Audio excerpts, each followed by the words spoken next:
Give us a chance to talk a little bit about what we do, why we do it, and possibly solicit some help as well. To talk a little bit about my experience and why I like entrepreneurialism so much. I started out a career in recreation because I thought it was fun. I thought it was something interesting. I thought it would motivate me to get up in the morning. And then around 1995, I didn't really have a job. I came back from working as a snowboard instructor up in Mammoth, California, and decided if I didn't have a job, I was just going to create one.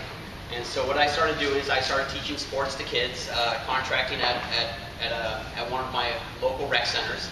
And then from there, I decided to, things went so well, it was good money. I enjoyed making my own time, making my own schedule, that I decided to open up another branch. And then I started hiring staff. And like Sue said, I went from 4 employees to about 100 employees.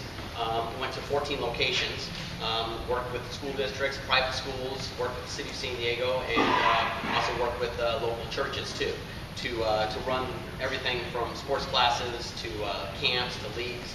Anything that their staff weren't doing at the time, I would come in and supplement their recreation needs.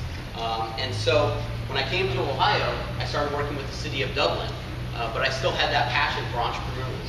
And so a few years ago, we started the Entrepreneur Camp. And the Entrepreneur Camp started with a group of private businesses and our economic development team, but also with the recreation department, trying to come together and saying, how do we foster entrepreneurialism in the teams? Because that's the group that we want to target. That's the group that we know are the next generation coming into the workforce. And whether they're opening their next small business or whether they're just going into the workforce with that entrepreneurial spirit, what we call the entrepreneur spirit, we wanted to figure out a way to transfer information, knowledge from business leaders like yourself, from company owners, and from people within companies onto this group right here.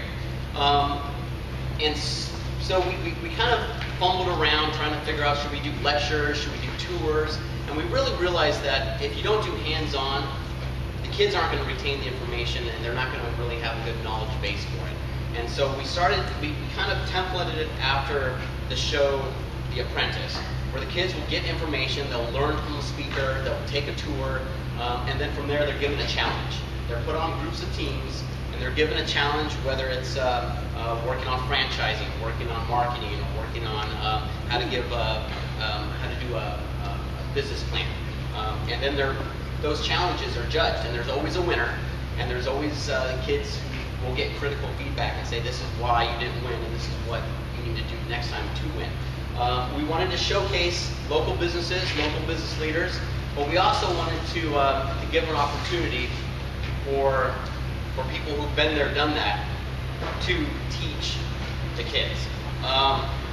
We know that risk is a big part of entrepreneurialism, and we know that taking that first step and taking something from idea to implementation is probably the biggest part of entrepreneurialism.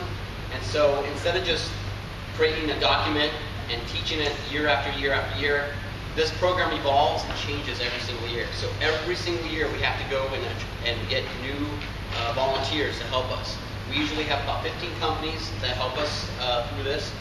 This year we're targeting international companies. We're targeting marketing companies and delegations to try to teach the kids how entrepreneurialism is done in India, in China, in Japan, all over the world. So we're working with a few companies to do that.